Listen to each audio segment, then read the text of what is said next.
This is a journey for me, which started with my mother telling me about Jesus. We were not raised to be Christians. We were raised to be um, universal, accepting of all different religions, paths, because all of them lead to the truth. All of them arise from the truth. But sometimes the stories become hidden. Many of the stories are suppressed over time. So, this conversation with Kiara brings out many of the stories which are in our world about the being we know as Jesus, the one that we call, by we, I mean the whole of humanity calls God, or the Son of God, or the founder of the Christian church, so many different ways. But there's another story. There are other stories about him which were hidden. They were hidden from in little pockets all over the world, but they continued. And Kiara has brought them together. So many others have also been talking about this. He's in this conversation, we learn about them. What's more important for me is that we just open our consciousness just to know what is it that people talk about the being who was called by so many names, Jesus, Isa, and so many others in all different parts of the world. Let's open our hearts, let's open our minds, and our consciousness will be ignited. Thank you for listening. Thank you for watching.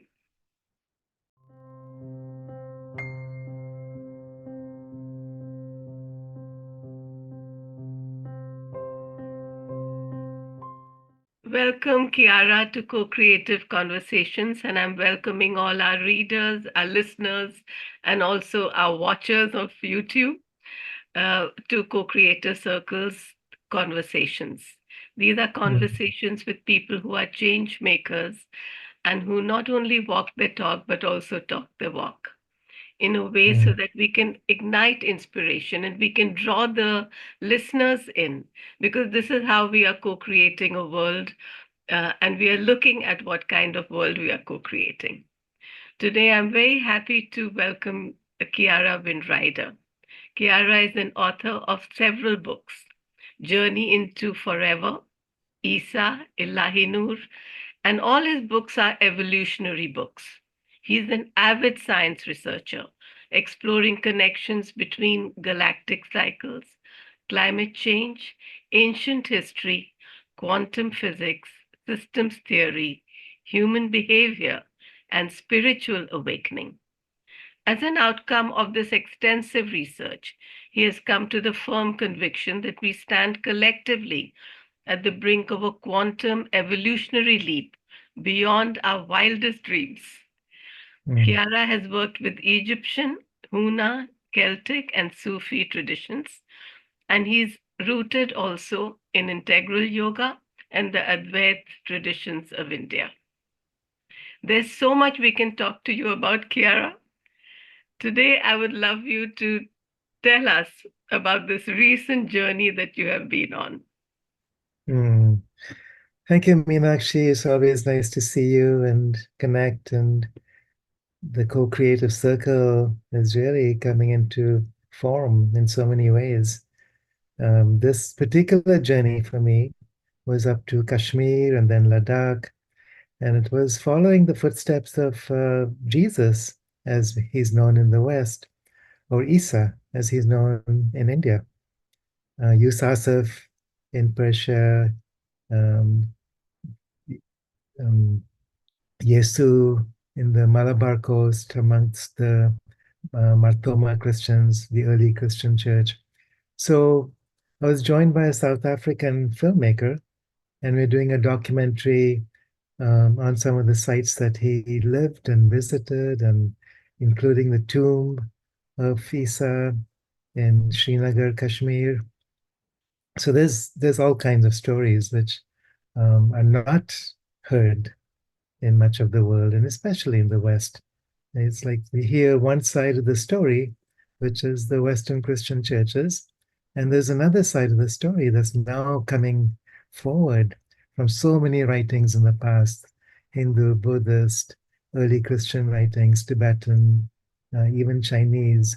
Um, so it's like a tapestry coming together, different pieces of the puzzle, just um, being seen as one. And so it's been really exciting. And so for the past 10 years, I've been researching this and looking up old manuscripts from these different traditions. And as it came together for me, I realized this is such a paradigm changing story, because our current paradigm, Christian Western paradigm, is based on dominion. God gave dominion over to man, over the earth, over animals. And so rather than caretaking and guardianing, we've become dominators and takers. And that's one of the paradigms that's now needing to shift if we are to survive. And the other paradigm has to do with God above and man below. Never the twain shall meet. And it's like, we are separate from each other. Whereas, in the early Christian tradition, it was always known that God is within. The Aramaic prayer of Jesus is, O birther, rather than Father, awaken within us. So, all of that's been changed and somehow falsified and distorted by a church that was focused on power. And power came from domination, dominion, fear, and all that's changing now. So this new story for me, it's like bringing together aspects of the East, aspects of the West that belong together, that never were meant to be separated. And as we begin to truly understand the life of Jesus or Isa in the East, it's like it's our story too. So I don't see it as someone separate from us, someone unique, someone who is somehow fallen from heaven or fell from heaven, perfect. Um, to start with, it's been a journey like all of us. Same struggles, same triumphs, same fears, same um, inner journeys. So, just to summarize what this journey has been, back in about 2,000 years ago, the valleys of Kashmir were home to the so called lost tribes of Israel, the Bani Israel, as they call themselves. And so Isa's parents were rulers in the kingdom of Kash, which is part of Kashmir on the banks of the Dal Lake, which now is Srinagar. And so there was a prophecy from the Buddhist tradition, and Buddha himself was of a parallel lineage, because in those days there were the Bani Israel, the tribes of Israel, as Jacob was known, who intermarried with tribes coming down south from the steppes of Russia, Ukraine, the Tocharian, the Sakya, the Muni. And so both Jesus and Buddha were birthed within these lineages. And so as Buddha was coming close to the end of his life, he made a prophecy that 500 years after him, there would be the next Bodhisattva. And he would not only be able to revive Buddhism, but also unite the tribes of Israel. This was his mission, the Maitreya and the Bodhisattva as one. And so his parents were told what this was going to be about. They made a pilgrimage into the lands of Palestine, and there they gave birth to Isa, who was actually not just one, but a twin. So very few people are aware that Isa and his brother Thomas were actually twins. Um, so there's even paintings in the early church with Mary, the mother, suckling both of them at her breasts. So what happened then is that just like what happens today when a lama dies, the oracles look for his reincarnation. And so they followed their guidance, followed the star, went all the way across the lands to Palestine, went to Bethlehem, discovered the two twins, tested them in the ways that um, they used to recognize Tulku or incarnation of a past High Lama or Buddha. So in this case, they recognized that Isa was the one they were looking for. They went back home and awaited him. So 13 years go by, and we don't know much about that. All we know from the Western Bible is that he was persecuted. That Herod was looking to kill firstborn children because of their prophecy that Messiah would come and take over the kingdom. It wasn't meant to be a political Messiah, it was a spiritual Messiah. That So what happened then at the age of 12 is the priests came back from the east, the lamas, the bodhis, the oracles, uh, kings and princes. They came back to escort him in through Persia, through Takshila, and then he followed his own path down the coast from Malabar, meeting amongst the Jains, and then the early Jewish tribes that had settled there, and then across to Sri Lanka, where there were Mahayana Buddhists. Then he studied in Puri at the temple of Jagannath, and this is where he was trained to become a monk. So all this is in the early Christian scriptures. The Acts of Thomas, the Acts of Isa, they've been buried. Um, there was a huge um, inquisition by the Catholic Church during the time of the early Portuguese missionaries, and much of those books are gone. They were burnt, they were lost, they were destroyed. Some copies are still left. And so now that story is coming out. So here he is studying in Jagannath. From there, he goes after he graduates. So it's a 3-year training. That's where he meets Mary of Magadha. So she was a priestess, so assigned to him. In the Western Church, she's known as Mary Magdalene. So again, that's the missing piece of the story. Where did they meet? And so later, after he returned to Palestine at around the age of 30, she followed him. But that's jumping ahead. So after his studies as a monk, he went to preach in Varanasi. The priests didn't like him because he was preaching to high and low, women and men. Um, they thought he needed to only focus on the priestly classes. They they tried to kill him. He escaped up into Nepal to Kapilavastu, um, and there went to study with the Buddhists.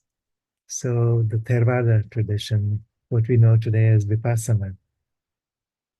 From there, as he was traveling north to Kashmir, he came across his yogic teacher, Chaitanya. And this is it's a huge step in his life because this is a living master. This is someone from the Nath tradition, going back to Gorakhnath and others who were immortals. And so they saw that he was ready now for the deeper teachings and were able to teach him how to work with the subtle bodies, the Anandamaya Kosha, the body of bliss, the body of light, and to recognize the divinity within, to be able to follow that divinity, merge that with his humanness. So, this is what he was trying to teach his disciples. So, after going back to Kashmir, meeting his mother there, the rest of his family, around the age of 30, he made his way back along with some of his family back to Palestine. And that's where the, the story that we know in the Christian church begins.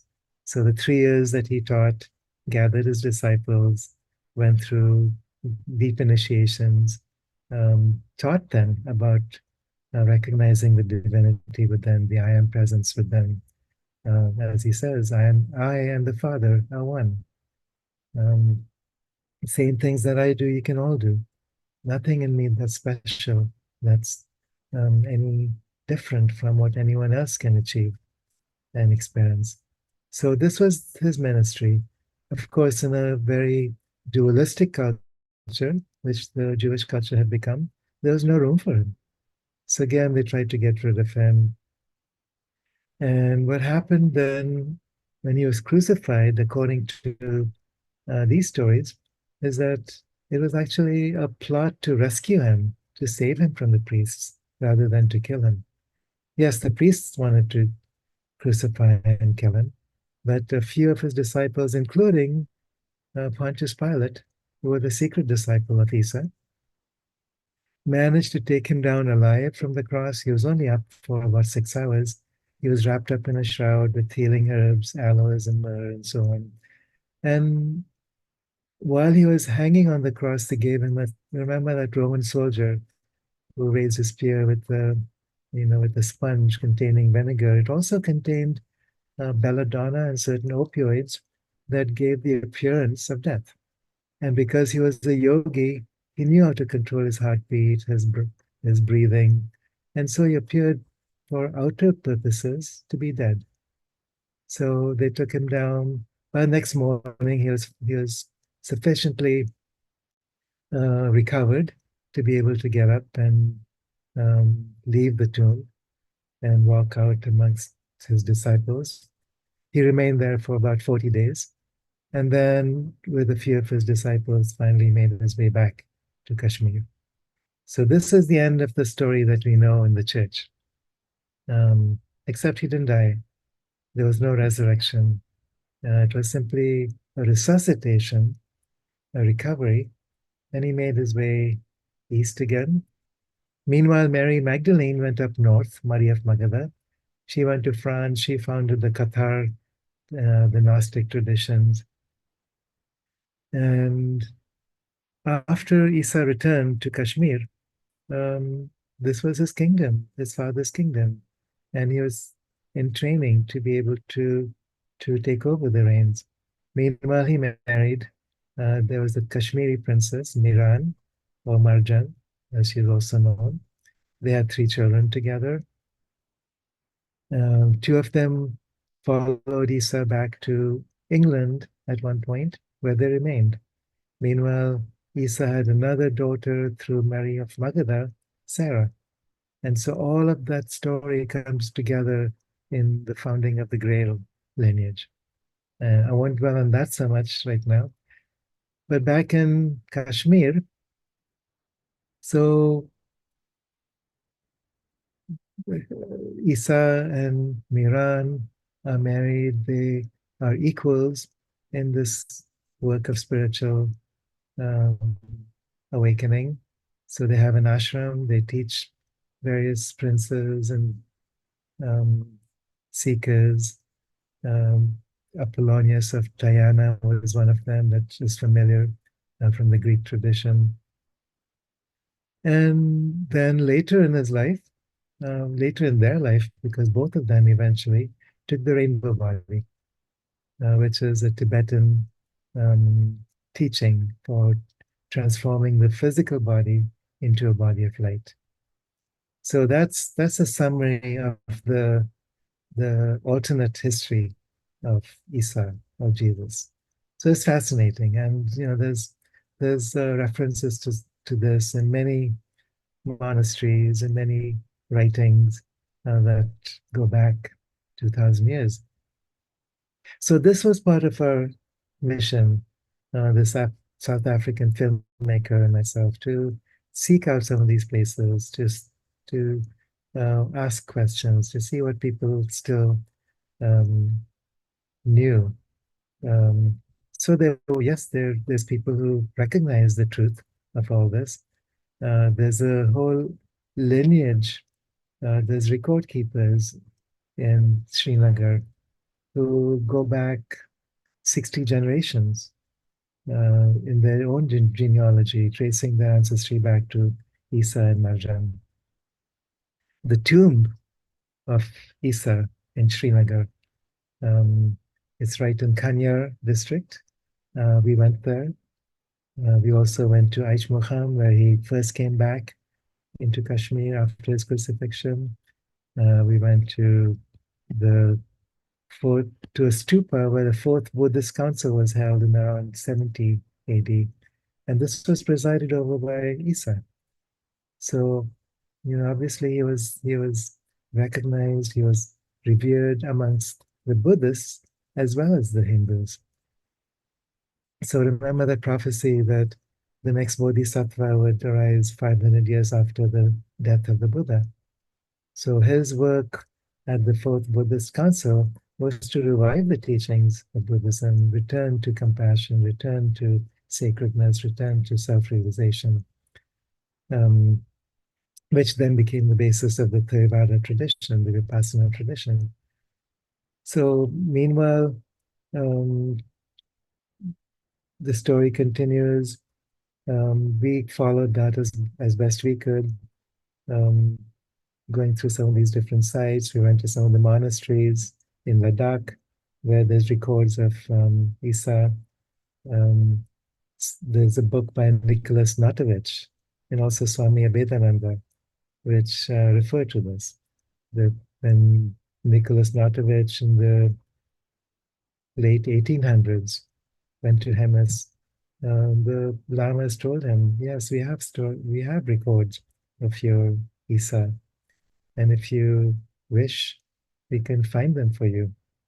So he promised to come back, but meanwhile he left, broke his leg, had to come back immediately. They found those manuscripts, and he wrote his book, The Unknown Life of Jesus Christ, based on that. There's many, many other manuscripts. So it's been fascinating to me to search for these missing pieces, these missing links, and put together a story that includes the truth of all basic religions.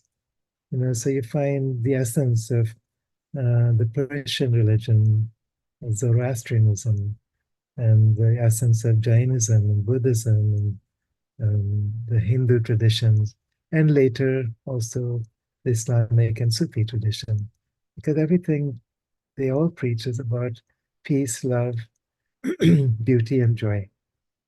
That's the essence. And how that happens is self-realization. You discover the truth within. You discover the divinity within. You recognize that the one spirit that moves through all things also moves through your own heart. And then the teachings of how to access that. So these books that I've written, Isa, Son of the Sun, followed by Miran, Daughter of the Moon, and then Elmira, Child of the Stars. So it's a fictional account of the story of Isa, his wife Miran, their children, and how it created a new paradigm for those times. Kashmir Shaivism emerged from that. The Vedantic tradition also has similar has commonalities, because truth is always the same. And as Isa said, I am the truth, I am the way, I am the life. Not I personally, but the I am presence, which we can all experience within ourselves. So that's the basic summary of the teachings of Isa, Jesus, as they're still taught in this part of the world. The Marthoma Christians, for instance, on the Malabar coast, they had this wisdom already when the missionaries came in the 16 and 1700s. Except the missionaries were, they were so certain that their version of the truth was the only truth, and they basically covered up and destroyed and took over the Marthoma church, who were actually converts from the early Hebrew communities. So at that time, the Malabar coast of India, Kashmir, the coast of Travancore, Madras, they were all Jewish communities. So when Thomas, the brother of Isa, came and shared this um, story, um, they were very receptive. They recognized it because it was similar to what they'd known. So they were able to receive it more so than his disciples in Palestine because they'd been brought up in such a strict dualistic system. So when Isa and Miran were able to share the deeper wisdom in India and Kashmir, up in Ladakh, um, that became a very rich tradition. And because there's a tradition that he took the rainbow body, he immortalized the physical body, there's also conjecture that he still exists, that both of them together still live amongst the Himalayas, seeking those who are seeking the truth, helping them to go deeper within, and especially at this age, in this age of transition. So the last book, Elmira, Child of the Stars, Elmira is their daughter, and she's a traveler. She travels through time within her consciousness. She travels to the future, and she's able to see the future and then bring back that awareness. So that's part of the book. It's like looking into what to us is still the future, but it's like once we recognize the journey that we're on collectively, we can surrender to it joyously and peacefully. Because so much of what we see around us today is so chaotic and so frightening. There's wars and hostilities, the destruction of the environment, and fear everywhere. There's food shortages, and there's it's very easy to go into fear and despair, doom and gloom. And so um, the other side of it, if this is a transition from an age of darkness towards an age of light, yes, we will see old fears and subconscious material that's been buried within the human consciousness. We'll see it coming up to the surface. It has to. It has to emerge. It has to release. And then we can receive the new potentials of who we are as a new human species. So this is also very much a part of what I see as an important part of this age. That every generation that goes by brings in the potential for the next step in our human evolution. So it's a guided evolution. There's a divinity within us as well as around us. I refer to this as the Great Mother. And so she is the one who is shaping human and planetary evolution in a very conscious way, in a very profound way. And we can choose to be a part of this. We can be co-creators. We can be uh, birthers and participants in this coming age. So Sri Aurobindo, one of my teachers, refers to um, this new species as the divine human, or more poetically, the sun-eyed children of a marvelous new dawn. So this is the story, not just of one person, but of a collective. It's the story of each of us as we grow, as we evolve, as we discover humanity, and as we discover our divinity. This is so important, Kiara, the way you have described it.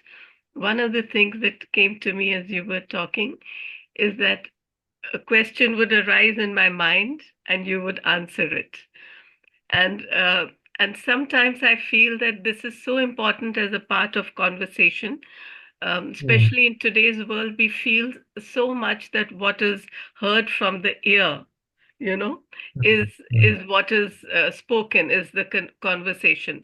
But when two people meet and they are then the conversation, much of it is also internal and silent, you know. Yeah. And when we are Yeah. in tune with one another, we are Mm. able to hear that. Why this is so important is because I feel that even when we listen to a podcast, like people will be listening to this, I think the same thing may be happening to them.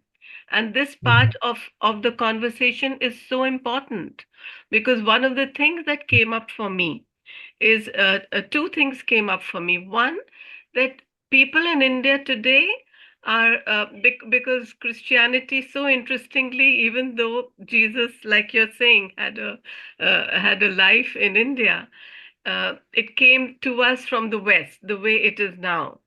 Mhm. Uh, Yeah. so so we feel that many people think of it as a foreign religion or something that Right. is foreign. Yeah. The second thing that came to me is many people may feel, how can you say that?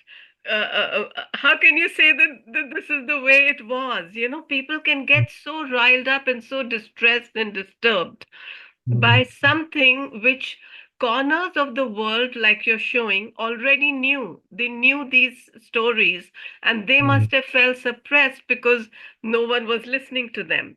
So for me, Yeah. this is very interesting that you're saying that when you went to a place, people knew this, they knew this ancient. Can you give an example? I mean, just some experience that you had with the people who are living in one of these places you went to.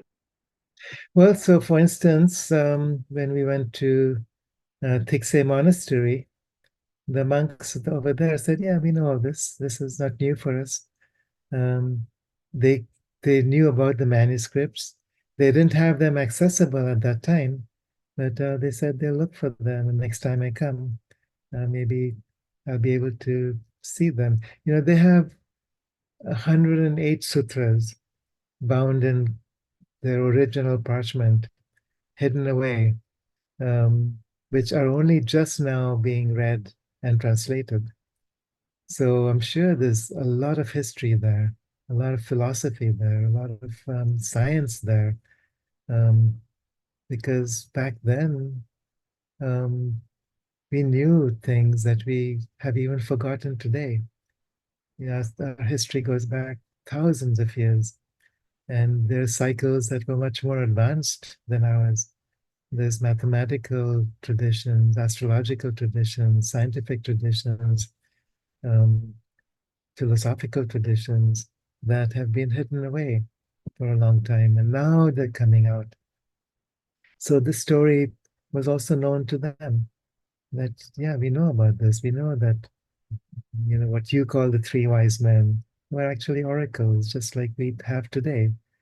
Um, so the next Dalai Lama, when he emerges, will be discovered the same way. The oracles go out, they have their dreams, they have their visions, they have their guidance, and they have their tests that they put the candidates through.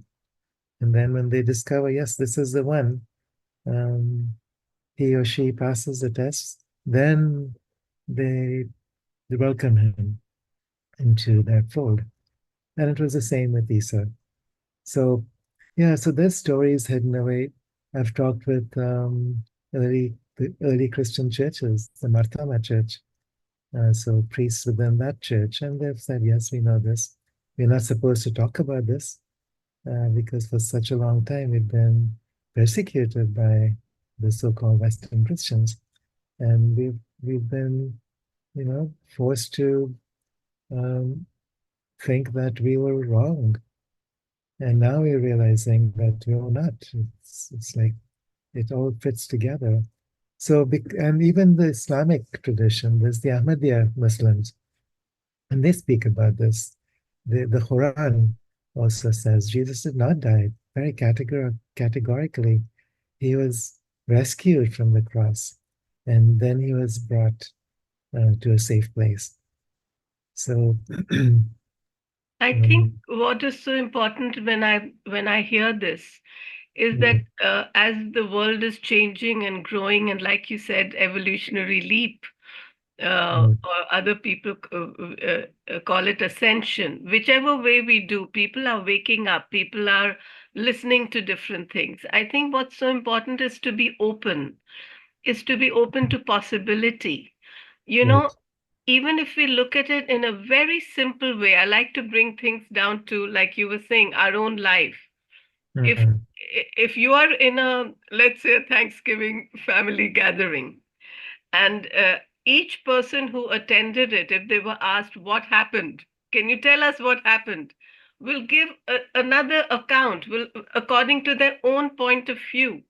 Which Mm. point of view will become known will be the one who has probably the loudest noise or voice or the power. But Yeah, all the stories are still there, they are hidden. yeah. And for us, what is important today is what if each person who's listening to this Mm. amazing revelations just thinks, what is it that I'm wanting to achieve? Which way do I want the world to move? And is this story helping us to move in that way? Or even Exactly. more important, is my reaction helping, or my response to listening helping me Mm. to move in this way? So, which way Yeah. do you feel, Kiara, when you move around in so many different places, and you also encountered these hidden things, and why they were hidden? Do you feel that there's an overall feeling that the world is moving in a good direction? Let's put it in a simple way. I do. And this comes from a lifetime of study of, metaphysics, prophecy, cycles of time, astrophysics, geology, historical cycles, what ancient cultures have been um, holding in their memories, which they recognize it's not a prophecy about the future, it's a cycle of time. And so what's happened before is happening again. And once you understand the bigger picture, then you see that this journey that we're on is a very positive and hopeful journey. It's not about death and destruction. It's not about gloom and doom, even though it may seem that way sometimes. But all this is like shedding um, layers and layers of density that we've carried in our soul, in our collective soul for such a long time. And this needs to be released. Like trauma that we've held needs to be seen for what it is. And just in seeing, it has to release it. And it's painful, yes, when you see it, when you start to release it, when you see it in the world around you, when it, you know, comes forward as war and suffering and hatred and greed and violence. These things are painful. But at the same time, invisibly, underneath all this, there's a rising force, and it's getting stronger and stronger and stronger all the time. It also has to do with the collapsing and reversing of the Earth's magnetic field, which is coming close, because it's like a whole new reset of consciousness, which is held within the magnetic field of the Earth. And so this is something that I see from all the research I've been doing from many different disciplines. Between now and the year 2046, we will be going through a whole sequence of events, at the end of which we'll be coming into a whole new cycle of history, um, what people are calling the Age of Light. So it is hopeful for me. And this story of Isa, of Jesus, I don't think it's even so much of an external story as an internal story. It's like the Ojibwe Indians used to say, never confuse facts with truth. And whatever the facts may be, what's your truth? And is your truth to recognize your own divinity, to serve the Great Mother by merging the human and the divine with them so that you become a vehicle, a voice, the hands and the feet and the eyes and the face of divinity.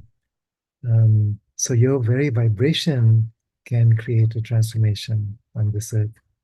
So I think each one of us that awakens creates a ripple effect. And then many, many, many, many more start to awaken until the entire collective can awaken. And this is happening faster and faster and faster. It's an exponential process. Just like the Earth's magnetic field is falling faster and faster and faster, the Earth's magnetic field is held the matrix of the field of duality. And now that's collapsing. And as it reverses, it will be a new matrix that has to do with unity consciousness. The more of us that can hold that unity consciousness within our field, the easier and the faster it becomes for the collective humanity. And it's inevitable. I don't see any doubt anymore.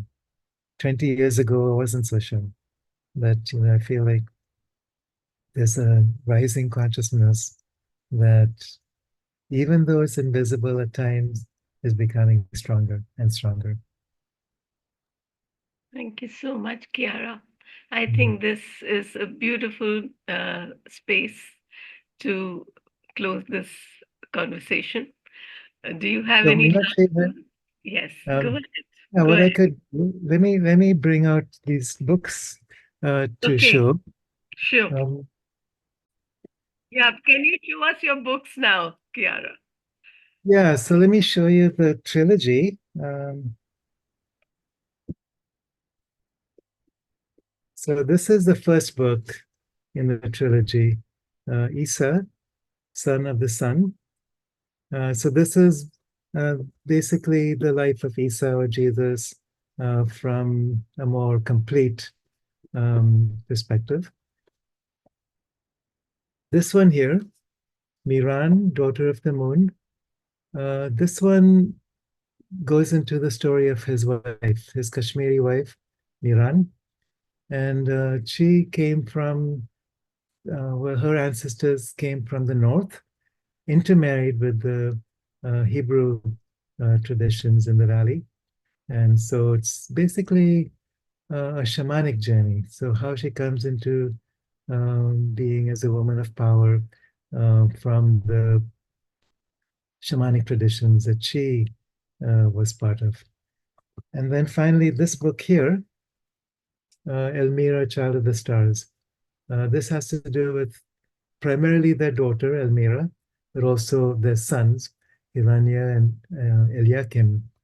And so the founding of two different lineages, the Grail lineage, through their journeys into England, and then the lineage that has to do more with um, becoming Manu, a Waisha, or a blueprint for a new species that was her calling.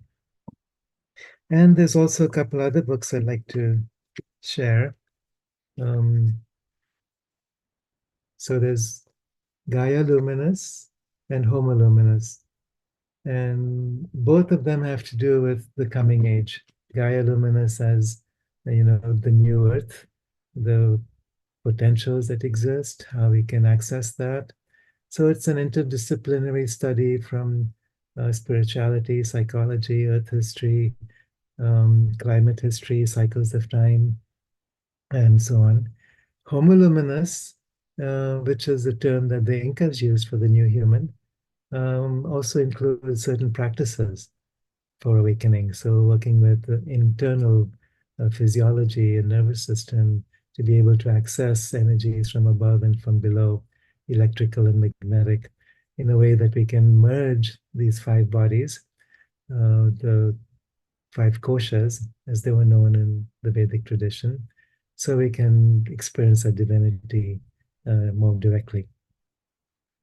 Yeah, in fact, we have some of your books also on the excuse me, Co-Creator Circle website, and also we'll give a link to where listeners can get them from Amazon. We'll Great. we'll give a post. Great. We'll post a link to that. And this documentary that my friend William Collinson is going to make based on this travel, that should be available in March and April, and he's hoping to have them on Netflix. So look for them. We'll send out more information about Yeah, that. we will. Yeah, that sounds wonderful. Thank you so much, Kiara.